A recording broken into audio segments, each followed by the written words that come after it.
Les anuncio que durante la vigencia del estado de alarma, las personas únicamente podrán circular por las vías de uso público para la realización de las siguientes actividades.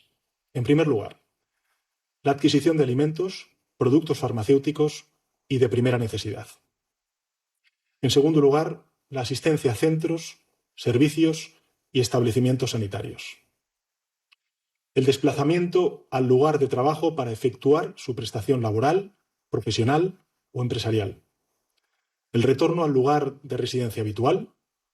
La asistencia y cuidado a mayores, menores, dependientes, personas con discapacidad o personas especialmente vulnerables.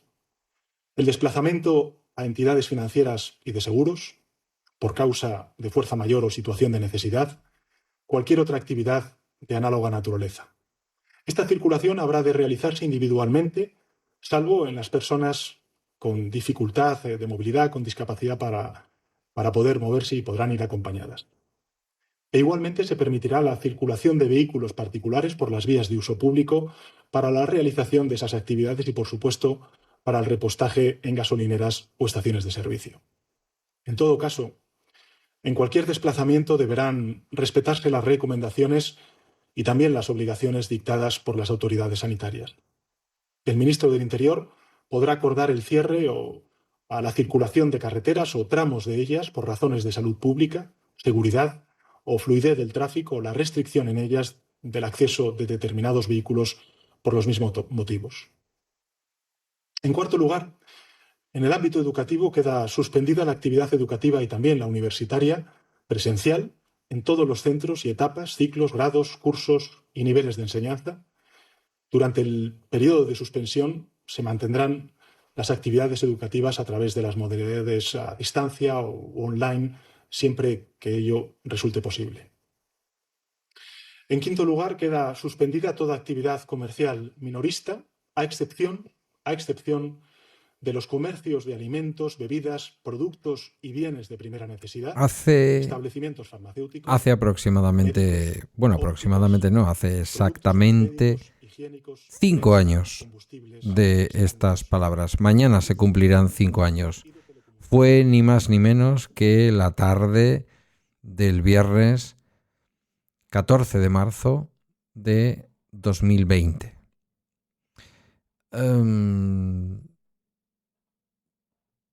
Quedaba por en medio 13 de marzo. No, tal día como hoy. Sí, tal día como hoy. Lo que pasa es que fue un viernes. Creo que lo estoy diciendo bien, ¿eh? Al final todo entra en vigor un lunes 16. Un lunes 16 en el que yo fui a trabajar, como tantas otras personas, y en el que tuvimos una reunión en la que ya nos planteábamos cómo íbamos a hacer toda la atención social de aquellos días. Al principio pensábamos que semanas. Tenía la certeza de que podían ser meses, y así fue, pero también tenía el convencimiento de que el gobierno hacía bien escalonando las cosas de 15 días en 15 días, aunque luego pagara un precio muy alto por eso. No todos los gobiernos lo hicieron. Voy a poner la entradilla y vamos a hablar de este 5º aniversario de nuestro encierro por COVID. Comienza Bala Extra con Pedro Sánchez. Buenos días, hoy es jueves 13 de marzo de 2025 y este es el capítulo 1418 de Bala Extra, un podcast sobre mis cosas que en el fondo son las tuyas. Y hoy vamos con aquel evento de hace 5 años.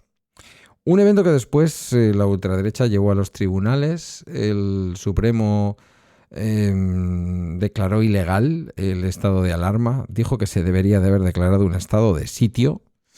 Pero finalmente el Constitucional, aunque algunos medios de comunicación no le dieran tanto bombo a la noticia, el Constitucional dijo que todo ok y que efectivamente aquel estado de alarma y todas las prórrogas posteriores fueron plenamente constitucionales y no se vulneró ningún derecho esencial. Se hizo sin duda como lo habían hecho otros países y lo harían otros países después, otros lo hicieron distinto. Incluso dentro de España, algunas comunidades autónomas, en cuanto hubo cierta manga ancha, unos meses después, operaron de formas diversas. En algunas fue más importante poder tomarse unas cañas, mientras que los contagios, quizás ya en ese momento menos graves entre la población en su conjunto por las posibilidades del virus, pero muy fuertes todavía y muy dañinos para muchas otras personas, pues mientras que eso seguía expandiéndose y algunas personas más vulnerables, como en las residencias, las personas mayores, seguían falleciendo, se permitió, por aquello de la economía, por aquello de que, en fin, algunos lugares de España son sitios maravillosos donde uno puede no encontrarse con su ex, se hicieron cosas distintas. Pero en este primer momento, claramente, el gobierno de España tomó el control, dijo claramente que las competencias ordinarias de cada una de las instituciones seguían bajo la competencia de cada una de esas instituciones, a pesar de todos los bulos posteriores respecto a que los fallecimientos en las residencias de Madrid tenían que ver con Pablo Iglesias, porque era el ministro de Asuntos Sociales, y bueno, este tipo de cosas que luego, pues sin más, tampoco han tenido más recorrido más que las redes sociales de determinados personajes políticos que ahora ya están en vías de ser estudiada su viabilidad económica como movimientos políticos en base a la corrupción y en base a determinadas cosas, ¿no? Todos sabemos de quiénes estamos hablando y de toda la caterva de pequeños cuervecitos y buitrecillos que salieron en torno a una cuestión que fue una cuestión nacional. Fue una cuestión fundamental para el mundo entero, para la resistencia de los seres humanos a nivel global. Vivimos momentos muy intensos, vivimos momentos muy bonitos, vivimos momentos terribles. Muchas familias vivieron momentos terribles. Porque ancianos murieron también fuera de Madrid, esa es la verdad. Quizás no con esos protocolos tan claramente establecidos de a quién dejar vivir y a quién dejar morir, pero esas cosas pasaron. Yo tuve claro desde el principio que íbamos a tener que teletrabajar, a pesar de que en aquel momento me puse muy pesado con el asunto. Recuerdo que mi directora de entonces me lo echaba en cara, ¿no? Me decía, es que estás muy pesado con lo del teletrabajo. Parecía muy evidente que no íbamos a poder seguir trabajando la mayor parte de todos nosotros. Yo creo que ya, no tengo la seguridad de que antes de esta expresión que he puesto al comienzo del capítulo con el presidente Sánchez anunciando que nos encerrábamos, él ya había hecho una exposición a lo largo de la semana diciendo que venían tiempos difíciles y yo dije, ay madre, esto no pinta bien. Y de ahí obtuve un poco la impresión, creo que ya el jueves anterior, es decir, el día antes, creo, de que hiciera esta exposición pública, tuve claro que no íbamos a poder seguir con una actividad normal. El día 12, es decir, un día como ayer, que fue el cumpleaños de mi padre y el cumpleaños de Guillermo, yo ya había tomado la decisión, junto con la madre de Guillermo, de celebrar el cumpleaños en petit comité. Guillermo, ella y yo. No vinieron mis padres, no vino nadie más. Así se celebró el cumpleaños de Guillermo de sus 16 años. Ayer cumplió 21, como sabéis. Han pasado 5 años y no sé muy bien qué hemos aprendido. Sí que se han establecido en algunos lugares todo el tema de protocolos de teletrabajo, pero en realidad hemos vuelto a la presencialidad. Creo que no hemos entendido nada. La sociedad se ha vuelto más... ¿cómo decirlo? Porque muchas de las cuestiones que tenemos hoy en día estaban larvadas, pero surgieron a raíz del COVID. La sociedad se terminó por ir a las trincheras. En algunos casos, para utilizarlas como el lugar desde donde arrojar proyectiles al contrario, y en otros casos, yo me siento así, por lo menos, tocó atrincherarse para que no te volaran la cabeza. El COVID cambió muchas cosas en nuestras vidas. Primero cambió la vida de muchas personas, hizo que muchas personas perdieran a sus seres queridos. Algunas todavía se preguntan por qué y no encuentran motivo, más allá de la enfermedad. No encuentran consuelo porque en algunas instituciones que yo conozco no se terminó de explicar a la gente lo que estaba pasando. Mañana llevan a tu padre al hospital, pasan con la ambulancia, al día siguiente no pasó nadie con la ambulancia, será esta tarde, será mañana, tu padre ha fallecido. Y 2 días después, tu madre ha fallecido. Estas cosas las hemos visto, quienes trabajamos en el ámbito las hemos visto. No se ha terminado de buscar un modelo distinto para lo que es la atención a las personas mayores, no se ha terminado de buscar. En algunas residencias aquí en Euskadi, por ejemplo, se ha optado por ir a las habitaciones individuales o compartidas por 2 personas o individuales con un baño compartido. Se abandonó aquel sistema que había en muchas residencias casi de box de 4 pacientes, no, de 4 residentes. En fin, cambiaron algunas cosas. Pero yo creo que sobre todo durante 2-3 años cambió una manera de pensar. Algunas personas aprendimos mucho de ciencia, gracias Carmela. Algunas personas nos dimos cuenta de la importancia que tenía la ciencia, del recorrido que tenía la ciencia cuando aparentemente nadie la apoya y cuando aparentemente nadie cree que una investigación está sirviendo para nada, y de pronto esa investigación tremendamente avanzada para, por ejemplo, buscar una vacuna contra determinados tipos de tumores, termina siendo la base por la que la humanidad, la ciencia, la tecnología nos lleva. No quiero ser un optimista tecnológico, es decir, la tecnología no nos va a salvar de todo, eso lo tengo claro, pero sí nos puede ayudar muchísimo. Cómo esa innovación, esa tecnología, esa investigación, esa ciencia terminaron por ofrecer una base sobre la que se dio una respuesta rápida, con un par de vacunas o 3 tremendamente eficientes, eficaces, más que eficientes, tremendamente eficaces. Algunos nos la pusimos en cuanto pudimos. Seguimos sin coger 5G, ni 4G, ni 3G, ni conectarnos al Starlink de Elon Musk. Seguimos sin que nuestro cuerpo se haya imantado.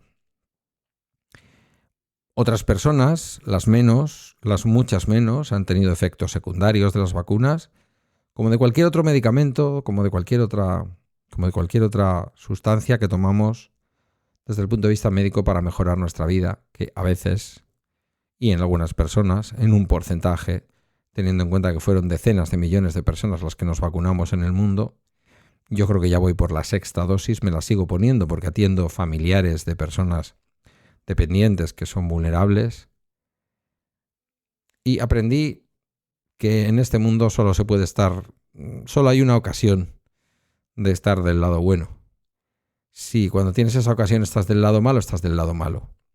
Y luego la deriva puede ser complicada. No quiero ser maniqueo, no quiero dividir el mundo entre buenos y malos. Acepto las consideraciones de algunas personas que decidieron no vacunarse, tomadas libremente, tomadas incluso con consejos médicos, pues porque al principio no se habían producido pruebas de la vacuna en personas embarazadas. Lógicamente no se llevan a cabo ese tipo de pruebas normalmente en personas embarazadas. Esto lo ha explicado Carmela muchas veces. Pero finalmente hay un número suficiente de personas que sí estaban embarazadas cuando probaron la vacuna y se demostró que la vacuna era eficaz y segura entre las mujeres embarazadas. Y cuando digo personas, digo mujeres. Aún así entiendo que muchas durante el embarazo decidieran no ponerse una vacuna, pero sobre todo desde el respeto a las personas que nos habíamos puesto la vacuna, ¿no? Todas esas hechicerías de de la vacuna como una forma de programar nuestro fallecimiento para limpiar la humanidad de todas las personas que sobran, financiado por Bill Gates y todas estas cosas, que sé que os pueden producir a la mayor parte de los oyentes de Bala Extra pues una cierta sonrisa, sobre todo pasado este tiempo, estos 5 años, ¿verdad? Suelen decir que, ¿no? Yo creo que se lo he escuchado a mi querido amigo madrillano, que el humor es drama más tiempo. Han pasado 5 años y podemos empezar a reírnos de ciertas cosas, pero lo pasamos jodidamente mal, ¿eh? Lo pasamos jodidamente mal. Por mi parte, a nadie se va a sorprender si digo que creo que la gestión que hizo el gobierno de España de aquello es más que un aprobado. Yo diría que es un bien alto. Con sus errores, no sé qué experiencia podía tener un gobierno de haberse enfrentado a una pandemia, poniendo a los científicos por delante y escuchando a los científicos, sobre todo escuchando a los científicos. Luego vino el tema de la desescalada y ahí ya empezaron otros intereses que son más relacionados con la economía. Tampoco nos podíamos permitir mucho más. La economía hizo lo que estaba previsto, una V, una caída muy profunda y una subida relativamente rápida. En España y en toda Europa, yo creo que en general la economía se comportó bastante bien en los lugares en donde se habían tomado decisiones más drásticas. Porque la caída fue más profunda, pero la salida fue más sólida.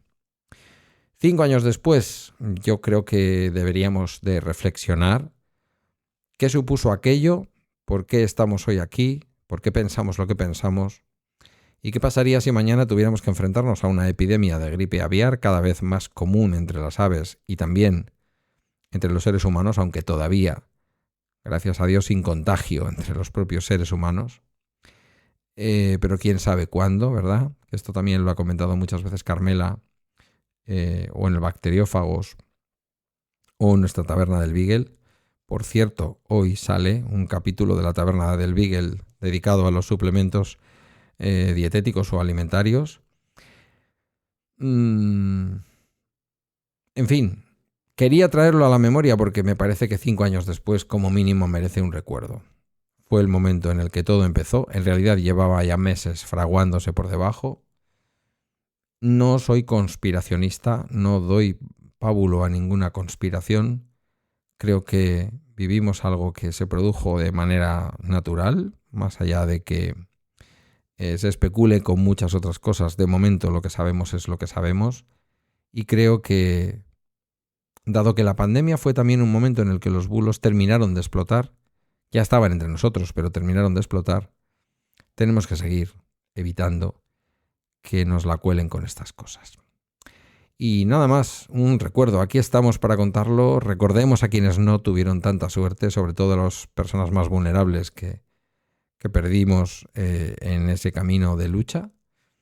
Y en aquellos días surgió un podcast como Cuarentena con mi querida Carmela García, a quien tanto me unieron aquellos días, que como dice ella, simplemente estaba disponible para aquella primera tarde y al final estuvimos a diario durante la mayor parte, bueno, el confinamiento lo hicimos a diario, todos los días había programa y luego pues ya lo fuimos espaciando porque también lo requería la salud mental y la propia presión informativa, ¿no?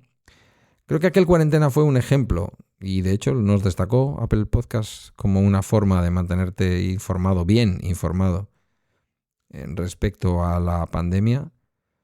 Muchos dirán que informados de acuerdo a lo políticamente correcto y a lo establecido, pero la verdad es que hablamos con total libertad, como siempre hago y como siempre hace Carmela en los podcasts que grabamos juntos o por separado.